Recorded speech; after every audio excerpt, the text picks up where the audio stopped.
Well, here we are, Sam. Any day out of the office is a good day, and here we are off-road as promised. Yes, we know that these are good family cars. They can seat 7, they're safe, they're economical, they're comfortable enough around town, but compared to most other SUVs, these things are actually off-road capable. And we're out in the bush today to see actually how capable they are. And the critical thing with that, Sam, is the feedback we get from people who ask about these vehicles is they're not doing really heavy-duty off-road stuff, but they know the vehicles are capable of going off-road. They want to do some light-duty stuff. That's what we're going to test. Yeah, so we're going to look at what they're capable of and just look at shortcomings as well. Maybe poke our heads under the cars, under the bonnets, see what's good, see what's maybe not so good, and which is the better out of these two. But before we hit the off-road test, which we're about to do now, if you missed the on-road test, which is also a critical part of this assessment, check that out to see how they performed on the sealed stuff.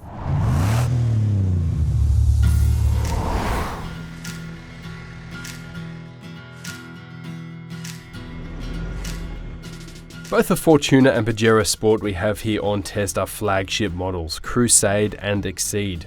Both are turbo diesel with automatic transmissions, and at the time of testing, both of these vehicles were advertised for a little less than $60,000 drive away each, and they both draw a lot mechanically from their 4x4 ute brethren.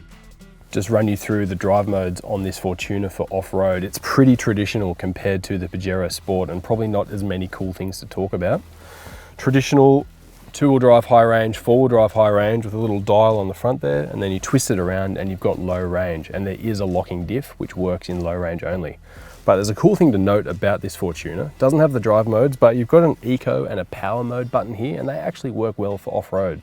Hit the eco mode button and it will really soften off that throttle control, which is handy for things like rock crawling or when you just want really gentle inputs. And conversely, in things like sand or deep mud, stick it in power mode because that'll really tighten up the throttle response and make it much more aggressive. I really like that, and a lot of people wouldn't have thought about that because you probably aren't perceiving that those eco and power modes will work like that off-road, but I think you're right. The throttle feel for me is a big one. A lot of off-roaders, it's really sharp and jerky, and when you're doing low speed stuff that you want some precision, you'd like the throttle to be a bit softer, so I like that. I think the diff lock's good too. And the drive modes are an interesting one because I think the more off-roading you do, the less likely you are to use the drive modes, but then if you're a novice, you're probably more likely to rely on the drive modes, so I guess you need to take that into account. Out here, you've got pretty road-focused tyres, no surprise there. You get some side steps, they're probably going to be sacrificial over a nasty climb, I reckon. They're going to go to God pretty quickly. Decent ground clearance on both these, but this is a little more than the Pajero, and while they're not hardcore off-roaders, they're actually pretty capable, both these vehicles. They are. Clearance is good, traction is good. These will actually go a long way in the right set of hands. A lot more to talk about in terms of off-road technology with this Pajero Sport, Trent. You'd be aware of Super Select, which this has, which is very different to the traditional setup in the Fortuner. There's a center differential, which means you can run two-wheel drive and four-wheel drive on bitumen, and then you can go to four-wheel drive, lock center differential, and then with a low-range transfer case as well. So much more versatile overall. I think the good thing with Super Select, Mitsubishi really led the way with that, but I think the good thing is if you live, on the rural fringe, outside the city, traverse gravel roads any part of your day, I'd just be leaving it in four-wheel drive. You wouldn't even waste your time with two-wheel drive, so I think that's great. Out here, we've got slightly more aggressive tyres, so these should be a little bit better off-road. Again, I think we've got sacrificial lambs in terms of these side steps. We've got a bull bar fitted to this one, which is obviously an optional extra. As we said, slightly less ground clearance, but again, this is based on the Triton, and it should still be pretty capable off-road, right? Absolutely. It does have the benefit of having a couple of actual off-road driving modes. So there's a little button there. It's next to the hill descent control, which the Fortuner does have as well, but you've got things like grass, gravel, snow, mud and sand and things like that, and that'll just change the traction control and the throttle response a little bit to help you get through some challenges. All right, let's head out onto this track now, mate. With some difficult track ahead, Trent volunteered to hop out and play spotter with the idea of not running out of ground clearance or doing any damage to these four-wheel drives. So what I'm thinking here, there is that high side where he's standing, but there is a bit of a side angle to it, so I suppose it's a bit risky driving that because you might sort of slide down into the rut. I'm thinking if these cars have the clearance just to sort of go, exactly down there. But it'll be a good little test of how stable these cars feel descending through ruts and that sort of thing. Yeah, that line that you're on now looks pretty good from down here, mate. And as you said, if you're going to end up sliding into that side, you might as well start there. Here we go. So low range, first gear, hill descent control is on. I think when you get to the bottom here too, you want to hug that rock on the passenger side as much as you can as well. So that's hill descent control, no brake. Bit of foot brake there as well. I'm having trouble trusting it. Yeah, funny that. I feel very much the same way with hill descent control.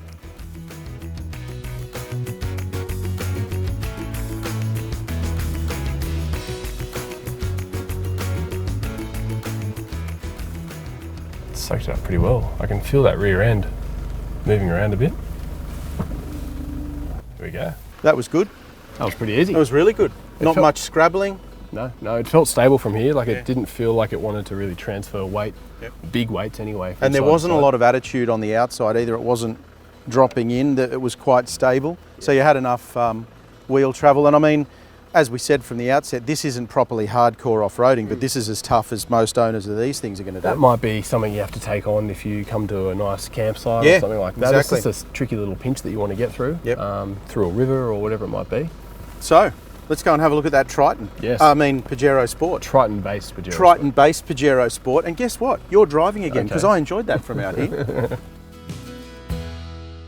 Okay, mate, so we saw with the Fortuner it did it quite easily. I'm actually looking forward to seeing how this Pajero Sport does it. I'm going to have a look out for exactly the same things, try and take as much of the same line as you can so we can get a really good comparison on it.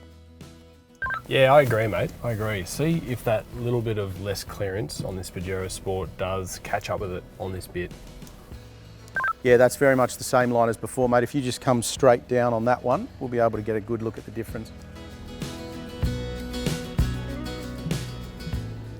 Hug that rock again, just go, yep, left hand down a little bit, that's nice. Well, there you go, mate. As I said with the other one, again, with the Mitsubishi, this looked pretty easy from outside, pretty stable, and it wasn't flexing around too Yeah, much. definitely. It's not the easiest bit of track in the world, but this is definitely capable of doing it, and capable of, I would say, a fair bit more, especially things like uphill climbs and that sort of thing. And there is a couple of spots I do have in mind to check out. Well, if they involve water crossings, do you know the best part about water? Yep. Not driving them. So I'm going to let you do it, because then I don't have to worry about getting out if I get stuck. I think that, so we've said that that's better on-road, so we reckon this might be slightly better off-road at this point. Potentially. It does have the edge in terms of technology and that sort of thing on the inside, but I'd love to see how the traction systems really go under a bit of duress. Before we get into these water crossings on the track up here, I just wanted to pop the bonnet on this Fortuner and point out a few off-road specific details. This thing has a 700mm wading depth. You see the air comes in here through the inner guard, and that's a pretty traditional spot for a four-wheel drive.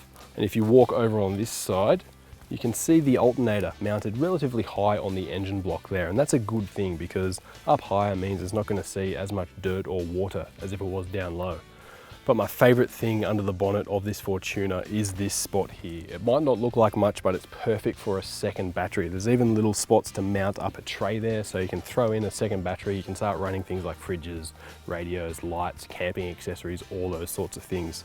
Toyota even have put an accessory fuse panel there ready to go. And I reckon that's awesome. Not the same story with this Pajero Sport. There isn't as much room under the bonnet here for mounting things like batteries and additional accessories. You'd have to do a bit of rejigging or potentially move a battery into the car elsewhere, which isn't always ideal.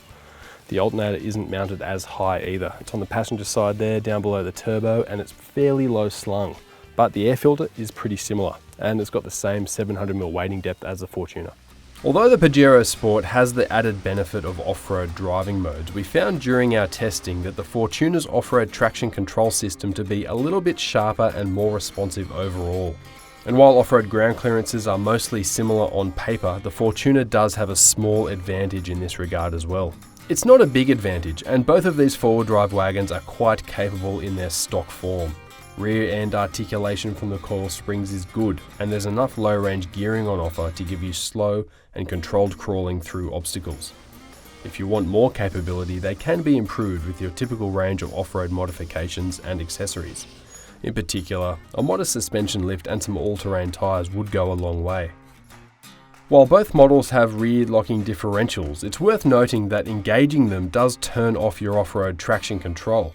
So that means that while your rear diff is now 100% locked, the front is completely open. So in some situations, and if your traction control is smart enough, you'd be better off leaving the locker disengaged. As always, guys, if you enjoyed this video, please give us a thumbs up and hit subscribe, and of course follow us on Instagram and Facebook. And for all your detailed stuff, caradvice.com, all the reviews are there. And mate, you knew it was going to come to this. Not necessarily asking you, this will be interesting, I'm not asking you for which one is the winner. I'm asking you for which one you'd buy if it was your money on the table. Which one I'd prefer. It's probably worth saying to start with that they're both very good They off-road. For this kind of thing, not for hardcore rock crawling and that sort of thing, you're probably better off with something like a 70 series, a completely different car. But what these cars are good at is being a family car that's comfortable enough around town, plenty safe, and then going off-road, you can do some camping, beach fishing, sand driving, all that sort of thing. And if that was me, I would lean towards the Toyota. Okay, interesting. I prefer the driveline on that. I know that the traction control is just a little bit more schmick in the way it's tuned, and there's a few things under the bonnet and under the body that I prefer from a forward driving point of view, so that would be my choice. And what do you think of the Pajero Sport? Still a solid option though. It is? It's got the driving modes there, it's got a bit more flexibility with Super Select and that sort of thing, so it's probably a bit more better for someone who's a bit more of a beginner off-road because they've got that technology to lean on. Yeah, look, I think it's worth saying, and I'll tell you which one I'd buy in a sec, but it's worth saying again that what we've done here is test them specifically off-road. If you want to look at the on-road test, you can look at that separately, but we've come a fair way down a reasonably difficult track that the average owner of these vehicles probably wouldn't do. They've both handled it easily. So that point you make about their ability off-road is absolutely right. As you know, I love Toyota product, always have. I've got a lot of respect for their engineering and the design philosophy, but I think for me, just to be different, maybe to be different to you, I'd probably buy the Pajero Sport without that bull bar, even off-road. I know we said without that on-road, but I'd probably have it off-road without that as well, or maybe put a different one on. And I do like the fact that for novices, I think this is a little bit less intimidating, a bit more technology there for them, a bit easier to drive. There you have it, guys. That's what we think. You can read the full review, obviously, at caradvice.com. Sam would take the Toyota, I'd take the Mitsubishi. Just let us know what you think in the comment sections below.